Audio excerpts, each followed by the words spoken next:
ನಮಸ್ಕಾರ. ಲಕ್ನೋ ವಿರುದ್ಧದ ನಾಚಿಕೆಗೇಡಿನ ಸೋಲಿನ ನಂತರ ಮೈದಾನದಲ್ಲಿ ಕಿಶನ್ ಮೇಲೆ ರೇಗಾಡಿದರು ಕಾವ್ಯ ಮಾರನ್. ಬಳಿಕ ಇಶಾನ್ ಕಿಶನ್ ನೀಡಿದರು ದೊಡ್ಡ ಹೇಳಿಕೆ.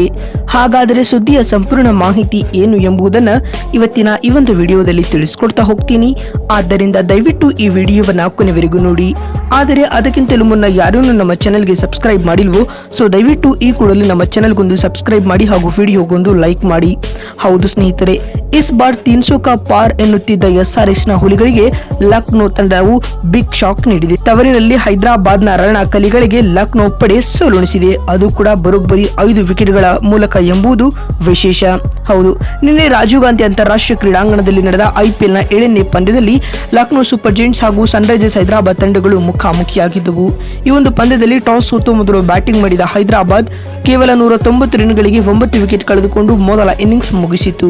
ತಂಡದ ಪರ ಟ್ರಾವಿಸ್ ಹೆಡ್ 47 ರನ್ ಬಾರಿಸಿ ಮಿಂಚಿದರೆ ಅನಿಕೇತ್ 36 ರನ್ ಸಿಡಿಸಿದರು. ಅತ್ತ ಶಾರ್ದುಲ್ ಠಾಕೂರ್ 4 ವಿಕೆಟ್ ಪಡೆಯುವುದರೊಂದಿಗೆ ಪರ್ಪಲ್ ಕ್ಯಾಪ್ ಪಡೆದುಕೊಂಡರು.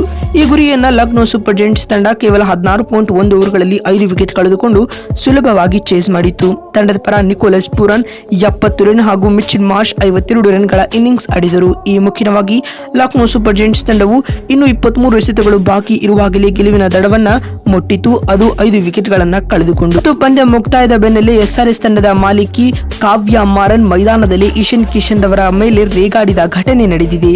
ಹೌದು, ಇಂದಿನ ಪಂದ್ಯದಲ್ಲಿ ಪಾಕೆಟ್ ಡೈನಮೋ ಎಂದು ಕರೆಸಿಕೊಳ್ಳುವ ಇಶಾನ್ ಕಿಶನ್ ಕೇವಲ 1 ಎಸೆತವನ್ನ ಎದುರಿಸಿ ಡಕ್ಔಟ್ ಆದರು ಸ್ನೇಹಿತರೆ. ಅದು ತಂಡದ ಸೋಲಿಗೆ ದೊಡ್ಡ ಮಟ್ಟದಲ್ಲಿ ಕಾರಣವಾಯಿತು ಎನ್ನುವ ರೀತಿಯಲ್ಲಿ ಕಾವ್ಯ ಮಾರನ್ ಕಿಡಿಕಾರಿದ್ದಾರೆ. ಇದೀಗ ಪಂದ್ಯ ಮುಕ್ತಾಯದ ಬಳಿಕ ಈ ಕುರಿತು ಮಾತನಾಡಿದ ಇಶಾನ್ ಕಿಶನ್ ರವರು ಈ ರೀತಿಯಾಗಿ ಹೇಳಿದ್ದಾರೆ. ನಾನು ನನ್ನ ತಂಡದ ಸೋಲಿನಿಂದ ತುಂಬಾ ನಿರಾಸೆಗೊಂಡಿದ್ದೇನೆ ಮತ್ತು ಅದಕ್ಕಿಂತ ನನ್ನ ಪರ್ಫಾರ್ಮೆನ್ಸ್ ನಿಂದಲೂ ಕೂಡ ನನಗೆ ಬೇಸರ ಆಗಿದೆ. SRH ಗಾಗಿ ನಾನು ಇಂದು 2ನೇ ಪಂದ್ಯವನ್ನ ಆಡಿದೆ ಮತ್ತು ಅದು ತುಂಬಾ ಕೆಟ್ಟದಾಗಿತ್ತು. ನಾನು ತಂಡಕ್ಕಾಗಿ ಇಂದಿನ ಪಂದ್ಯದಲ್ಲಿ ಏನೂ ಸಹ ಮಾಡಿಲ್ಲ. ಇದು ನನಗೆ ದುಃಖವಾಗುತ್ತಿದೆ ಎಂದು ಇಶಾನ್ ಕಿಶನ್ ಹೇಳಿದ್ದಾರೆ. ಮತ್ತು ಮಾತು ಮುಂದುವರೆಸಿದ ಅವರು, ಪಂದ್ಯದ ಬಳಿಕ ಮಾಲಿಕಿ ಕಾವ್ಯ ಮಾರನ್ ನನ್ನ ಮೇಲೆ ಕೋಪಗೊಂಡಿದ್ದರು. ಇದು ಮತ್ತಷ್ಟು ನನ್ನ ಖಿನ್ನತೆಗೆ ದೂಡಿತ್ತು. ಆದರೆ ಅವರು ನನಗೆ ಅರ್ಥೈಸಲು ಪ್ರಯತ್ನಿಸಿದರು. ಆದರೆ ಅವರು ಮಾತನಾಡಿದ ರೀತಿ ಸರಿಯಾಗಿರಲಿಲ್ಲ.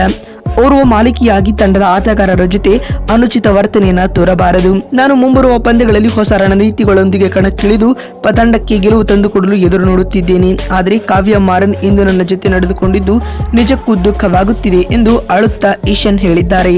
ಮತ್ತೊಂದು ವಿಡಿಯೋದಲ್ಲಿ ಸಿಗ್ತೀನಿ. ಅಲ್ಲಿವರೆಗೂ ನಮಸ್ಕಾರ, ಧನ್ಯವಾದಗಳು ಸ್ನೇಹಿತರೆ.